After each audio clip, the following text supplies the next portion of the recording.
Nós queremos saudar a todos com a paz do Senhor. Esse é o nosso programa Personagens Bíblicos. Hoje nós vamos falar sobre o personagem Abrão. Nós estamos aqui com o pastor Marcos, o pastor Tiago.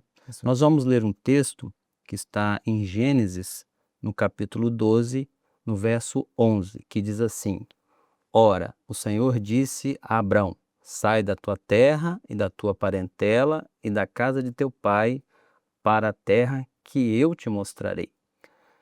Pastor Tiago, nós sabemos que Deus fez um chamado a Abrão. Gostaria que você falasse um pouco sobre esse chamado de Abrão. A paz do Senhor, Edilei, a paz do Senhor, pastor Marcos. Amém. Nós saudamos ao Senhor e à Senhora que estão conectados conosco.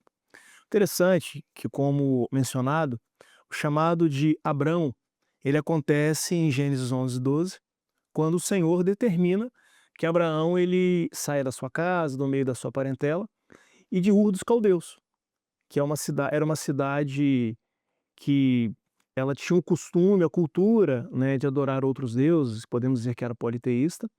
E o Senhor estabelece para Abrão um chamado e com uma promessa.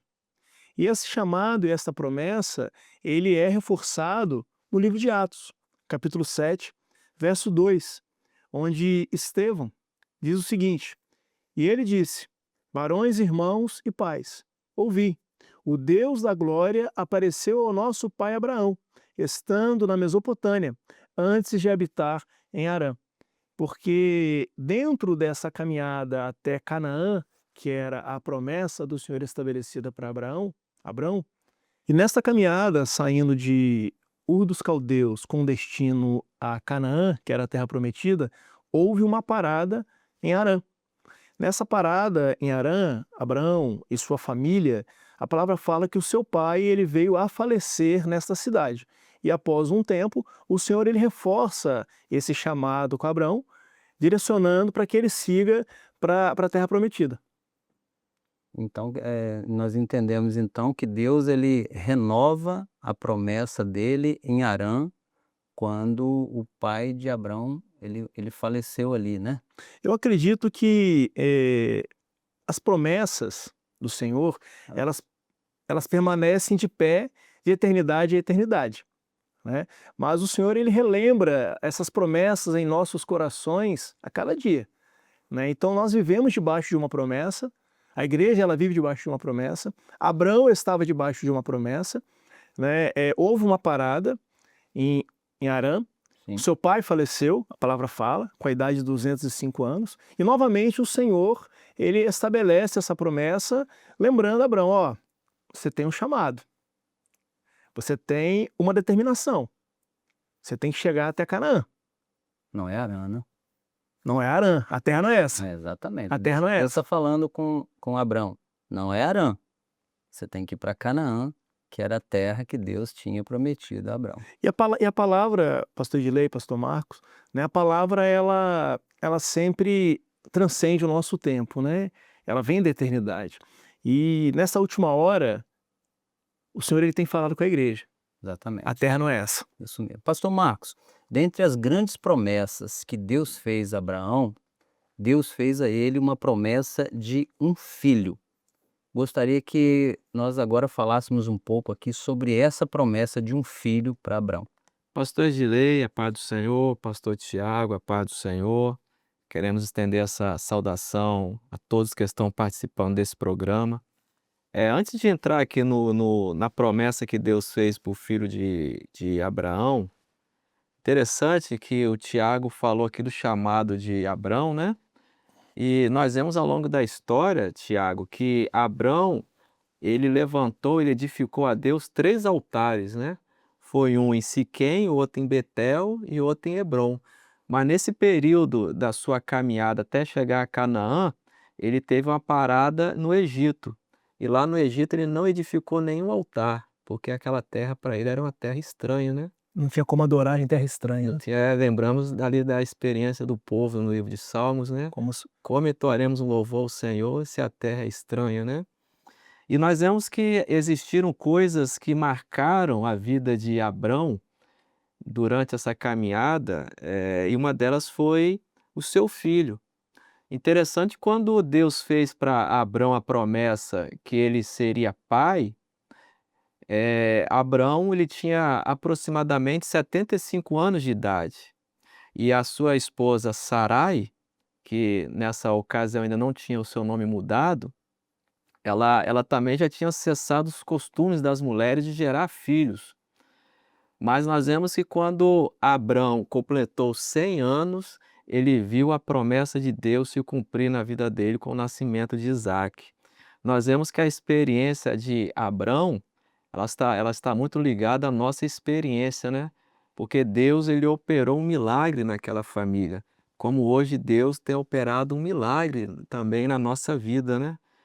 E interessante que diante da promessa que Deus fez para Abrão e para sua esposa Sarai, a palavra nos fala que Sarai, ela riu-se diante da promessa de Deus.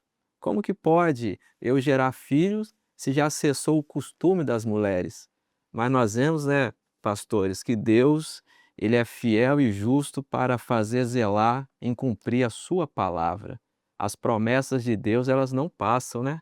Passará os céus e a terra, mas as palavras de Deus jamais passarão, né? Porque Deus tinha um projeto, né, de prosperar a semente de Abraão, né?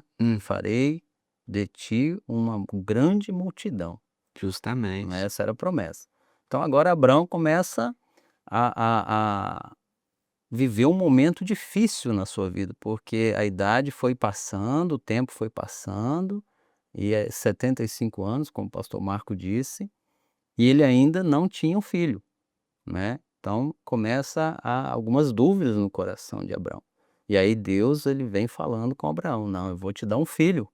As promessas do Senhor sempre se renovando na vida de Abraão. 25 anos esperando a promessa, né, se cumprir na vida dele, né? Exatamente. 25 anos Foi aguardando. toda uma história de promessas, né? Praticamente uma história de espera para o cumprimento das promessas, e as promessas elas se cumpriram, né? E nós glorificamos ao nome do Senhor, que nós sabemos disso, né? Nós sabemos em quem temos crido. Eu acredito que Abraão sabia em quem ele estava crendo, né? Para atender o chamado de sair da sua terra, peregrinar por alguns anos, né? E chegar numa terra que ele não conhecia, para viver as promessas, ele sabia em quem ele estava crendo. Ele conhecia a voz do Senhor. E o interessante, pastor Tiago, é que Deus também mudou o nome de Abrão agora para Abraão, né? Para ser o pai de uma grande multidão, diz a Bíblia, né? Fale um pouco dessa mudança que Deus fez no nome de Abrão.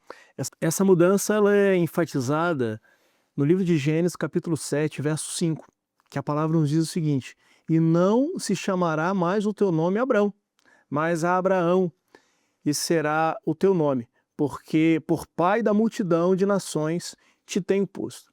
O interessante é que essa mudança de nome, pastor Edilei, pastor Marcos, ela ocorre depois em que o Senhor renova um concerto com então Abrão, né? O Senhor ele faz as promessas a ele vive parte dessas promessas, e na sequência o Senhor então ele muda o seu nome de Abrão para Abraão.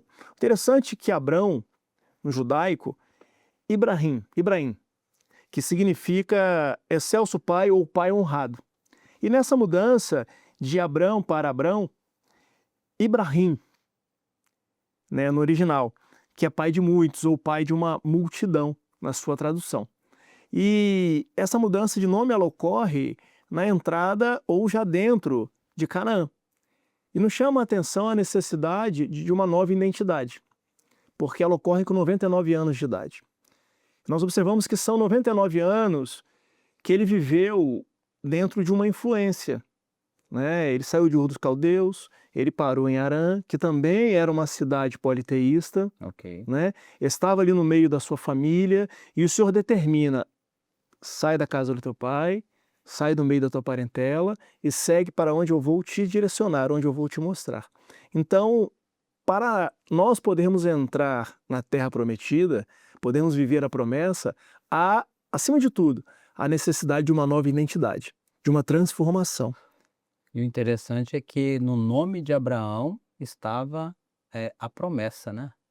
Pai de uma grande multidão. fazendo cumprir que em ti serão benditas todas as famílias da terra. Então, assim, dentro daquilo que Deus prometeu para Abraão, estava também agora mudando o nome dele para enfatizar e para completar, podemos assim dizer, né, aquilo que Deus ainda ia fazer na vida de Abraão, para que ele jamais se esquecesse da promessa que estava sobre a vida dele, que era se tornar pai de uma grande multidão. E o grande foco, pastor Edilei, pastor Marcos, está na promessa.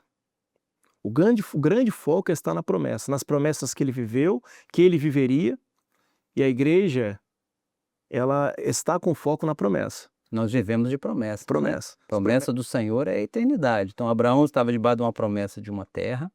Abraão agora está debaixo de uma promessa de um filho, né? Então, a todo momento, Abraão está vivendo as promessas na sua vida. Iniciando uma nova identidade, Uma nova identidade, um novo nome, um novo nome, uma nova terra, né? Então, Deus fazendo tudo novo na vida de Abraão e cumprindo ali as suas promessas, né? Agora, também nós vemos, pastor Marcos, que Deus provou a fé de Abraão. Gostaria que o pastor também colocasse agora um pouco desse momento onde Deus prova a fé de Abraão. Como é que foi essa prova? Aonde foi essa prova e como isso aconteceu? Diz a Bíblia que chega um momento da história que Deus ele pede para Abraão sacrificar o seu filho. E o texto fala que Deus ele sabia o que estava pedindo de Abraão, porque o texto fala: "Toma agora o teu único filho, aquele a quem tu amas". Então nós vemos que muitas vezes Deus nos prova naquilo que nós mais amamos, né? E lá no livro de Tiago, capítulo 2, verso 21, a palavra nos fala que o nosso pai Abraão não foi justificado pelas obras quando ofereceu seu filho Isaque sobre o altar, mas a fé cooperou com as suas obras e pelas obras a fé foi aperfeiçoada.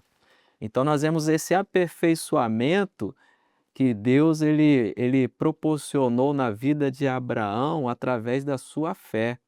Interessante que lá em Moriá, quando Abraão foi sacrificar Isaque, ele levantou o seu quarto altar, né? E mais tarde também esse lugar ficou conhecido como o lugar onde Salomão construiu o templo de adoração a Deus. Ou seja, pastor Marcos, ele edificou 3 altares antes de ir para o Egito, né, conforme o senhor já mencionou, vai para o Egito, não edificou nenhum no Egito, porque ele viveu um tempo no Egito, Sim, né?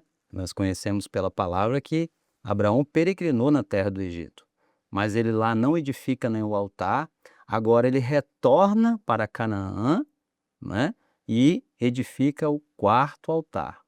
Não é isso que o pastor colocou? sim. E é ali onde o Senhor pede para que ele sacrifique o seu filho, né? Deus provando a fé de Abraão ali, né? E ele não retrocedeu, né? Ele foi até o fim, mas ali Deus providencia o cordeiro para que o filho dele não fosse sacrificado. interessante. Então, trazendo para as nossas vidas hoje, nós podemos ver como nós nos identificamos com Abraão, né? O Senhor nos envia o Cordeiro de Deus para que nós não pagássemos o preço do nosso pecado. Interessante, pastor Edilei, que você falou aí que Deus proporcionou ali o cordeiro no lugar de Isaque. Interessante quando Isaque estava ali naquela situação, ele chega para o pai, né? Há aqui o fogo, a lenha, o cutelo, mas aonde está o cordeiro? Deus proverá, né? Aí o pai respondeu: Deus proverá para si, meu filho, o cordeiro. E nós vemos que essa pergunta, onde está o cordeiro, ela é uma pergunta profética, né? Porque esse cordeiro de Deus, ele foi apontado lá por João Batista, né? Eis aqui o cordeiro de Deus que tira o pecado do mundo. Naquele momento ali no Monte Moriá, Deus preparou o cordeiro no lugar de Isaque. E hoje, para resgate da nossa alma, para a salvação da nossa alma, Deus providenciou Jesus, o Cordeiro de Deus, né? Pastor Tiago. Eu ia colocar aqui, voltando um pouco, Nós vamos observar em Tiago ainda, capítulo 2, verso 23, onde diz que Abraão foi chamado de amigo de Deus, Amigo de Deus. porque creu em Deus. Mas também em Isaías 41:8, o Senhor chama Abraão de meu amigo. E mais uma vez em Romanos, a palavra diz que Abraão creu contra a esperança, para que se tornasse pai de muitas nações. Né? Então, Abraão ele viveu algo que foi extraordinário. Verdade. Porque ser chamado de amigo de Deus, isso demanda proximidade e relacionamento com o Senhor. E toda a história de Abraão em estar dependente da promessa, em viver pela fé, em viver tudo que foi mencionado aqui hoje, demonstra justamente isso, essa proximidade, essa relação em saber ouvir, identificar a voz do Senhor para poder saber quem está falando com ele. Exatamente. E o pastor leu aí, eu me lembrei do que o Senhor Jesus disse, né? Não vos chamarei mais servos, mas amigos, né? Porque o amigo, o servo, não sabe o que faz o seu senhor, mas o amigo sabe, né? Então nós também, através do sacrifício de Jesus, nos tornamos amigos de Deus, né? Outrora, diz a Bíblia, estávamos longe, mas agora, pelo sangue de Jesus, estamos perto. Então nós temos uma identidade com Abraão. Nós também somos amigos de Deus, né? Nós tornamos amigos de Deus através do sacrifício do seu desejo. O que nos torna amigos de Deus, então, pastor Edilei, nós entendemos que é a obediência que nós temos em cumprir as orientações do Senhor, né? Aquilo que vem do Senhor. Aquilo que vem do Senhor, aquilo que o Espírito Santo está revelando, né? Exatamente. O que nos torna próximos, próximos a Deus é a nossa obediência àquilo que o Espírito Santo está falando, né? Nos tornamos amigos de Deus. Interessante que o amigo ele sabe o que o outro vai fazer, né? E nós, a igreja, ela sabe o que o Senhor vai fazer, né? Nós temos acesso aos segredos. A profecia, a revelação é um segredo que a igreja ela conseguiu alcançar. Então, quando Abraão se torna amigo do Senhor, é porque ele tem acesso a esse segredo que é a profecia, que é a promessa. E a igreja, ela tem acesso a esse segredo, né? É um segredo que a igreja alcançou nessa última hora. E vivemos debaixo da promessa, vivemos debaixo da profecia e debaixo da revelação. Ela alcança os segredos de Deus pelo Espírito Santo. Isso aí. Verdade? Perfeito. E foi o que Abraão alcançou. Ele alcançou a amizade de Deus por obedecer a Deus. Deus se agradou tanto da posição de Abraão que o trata como amigo, né? Lá no livro de Isaías nós vamos ver Deus dizendo que ele se tornou amigo de Deus. E o pai da fé, né? E o pai da fé, né? Esse foi o nosso programa Personagens Bíblicos de hoje. Nós encerramos assim esse programa, desejando a todos os irmãos que estão nos ouvindo a paz do Senhor Jesus.